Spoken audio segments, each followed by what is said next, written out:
ആളുകൾക്കുള്ള സംശയമാണ് ഇതിന് സ്ട്രെങ്ത് ഉണ്ടോ എന്നുള്ളത്. മഡ് ബ്രിക്സ് അല്ലേ, അപ്പോൾ അതിൽ സ്ട്രെങ്ത് ഉണ്ടോ? ഇപ്പോൾ നമ്മൾ ചെക്ക് ചെയ്തപ്പം അതിൻ്റെ ലോഡ് ബെയറിംഗ് അല്ലെങ്കിൽ കംപ്രസീവ് സ്ട്രെങ്ത് എന്ന് പറയുന്നത് 7.5 അബവ് ഉണ്ട്, 8 അബവ് വരെ കിട്ടുന്നുണ്ട്. അപ്പോൾ അതാണ് അതിൻ്റെ കംപ്രസീവ് സ്ട്രെങ്ത്. ഗവൺമെൻറ് നോംസ് പ്രകാരം 3.5 ലോഡ് ബെയറിംഗ് കപ്പാസിറ്റി അല്ലെങ്കിൽ കംപ്രസീവ് സ്ട്രെങ്ത് മതി. അപ്പം സ്ട്രെങ്ത്തിൻ്റെ കേസ് പല ആൾക്കും സംശയമുണ്ട്, 2 നില പണിയാൻ പറ്റുമോ, 3 നില പണിയാൻ പറ്റുമോ?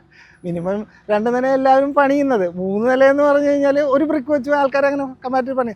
3-ാം നിലയെന്ന് പറഞ്ഞാൽ ഒരു സ്റ്റെയർ റൂം എന്തെങ്കിലുമൊക്കെ ആയിരിക്കും മേളിൽ വരുന്നത്. സിയോൺ എംബ്രിക്സ് എന്നാണ്. എൻ്റെ പേര് സിജു കെ പീറ്റർ. നമ്മുടെ സ്ഥാപനം സ്ഥിതി ചെയ്യുന്നത് കിഴക്കമ്പലത്ത് നിന്നും ഒരു 1.5 കിലോമീറ്റർ മൂവാറ്റുപുഴ റൂട്ടിൽ ലെഫ്റ്റ് സൈഡ് മയിലാടുങ്ങ് എന്ന് പറഞ്ഞ സ്ഥലത്ത് മെയിൻ റോഡ് സൈഡ് തന്നെയാണ്. അവിടെയാണ് നമ്മുടെ സ്ഥാപനം സ്ഥിതി ചെയ്യുന്നത്. 2 വർഷമായി നമ്മളിവിടെ ഈ കമ്പനി സ്റ്റാർട്ട് ചെയ്തിട്ട് ഏതാണ്ട് 300-ന് മേലെ വീടുകൾ നമ്മൾ ബ്രിക്ക് ഉപയോഗിച്ച ആളുകൾ കൺസ്ട്രക്ട് ചെയ്തിട്ടുണ്ട്. ബ്രിക്ക് കൊണ്ടുള്ള മെയിൻ അഡ്വാൻറ്റേജ് എന്ന് പറയുന്നത് കമ്പാരിറ്റീവ്ലി അതർ ബ്രിക്സ് ഉപയോഗിച്ച് കൺസ്ട്രക്ട് ചെയ്യുന്ന വീടിനേക്കാൾ 50% ചൂട് കുറവായിരിക്കും വീടിനകത്ത്. അതാണ് ഈ എംബ്രിക്സിൻ്റെ മെയിൻ അഡ്വാൻറ്റേജ്. ക്വാളിറ്റി എന്ന് പറയുന്നത് നമ്മൾ അഷ്യൂർ ചെയ്യുന്നത് നല്ല രീതിയിൽ മിക്സ് ചെയ്തിട്ട് തന്നെയാണ് ഈ സാധനം നമ്മളത് മാനുഫാക്ചർ ചെയ്യുന്നത്. പ്ലസ് ക്യൂറിങ് ഒരു 1 week curing plus 1 week watering and 1 week waiting, അങ്ങനെ ഒരു 2 വീക്സിൻ്റെ ടൈം കഴിഞ്ഞിട്ടാണ് നമ്മളിത് പുറത്തേക്ക് വിടുന്നത്. ഫുൾ ടൈം നമ്മൾ അത് ക്വാളിറ്റി ചെക്കിങ് നമ്മൾ ഡയറക്റ്റ് നമ്മളതിൻ്റെ ക്വാളിറ്റി ചെക്ക് ചെയ്യുന്നത്. അതായത് മെയിൻ ഇതിൻ്റെ ക്വാളിറ്റി എന്ന് പറഞ്ഞാൽ മിക്സിങ് പ്രോപ്പർ ആവുന്നുണ്ടോ എന്നുള്ളതാണ് നമ്മൾ ഫസ്റ്റ് ചെക്ക് ചെയ്യേണ്ടത്.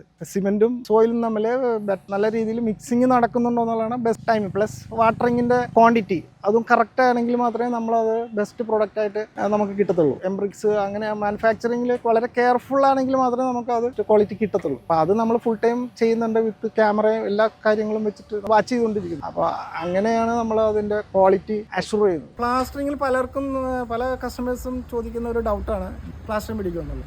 100% പിടിക്കുമെന്നുള്ളതാണ് നമ്മുടെ അതിനുള്ള ആൻസർ. അത് നമ്മളിപ്പോൾ ലൈവായിട്ട് ഇത് പ്ലാസ്റ്റർ ചെയ്ത് കാണിക്കാനുള്ള ഒരു കപ്പാസിറ്റി കൂടെ നമുക്കുണ്ട്. അപ്പോൾ ഇതാണ് എൻ്റെ ഗ്രൗട്ട് നമ്മൾ ഇതിനായിട്ട് അപ്ലൈ ചെയ്യണം.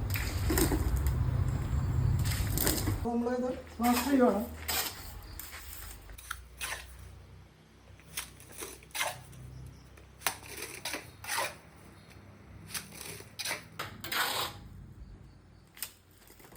നമ്മൾ മോട്ടർ ഇതിൽ അടിച്ച് പിടിപ്പിച്ചിരിക്കുകയാണ്, മനസ്സിലായില്ലേ? അപ്പോൾ അതാണ് അതിൻ്റെ കാര്യം. അപ്പോൾ നമ്മൾ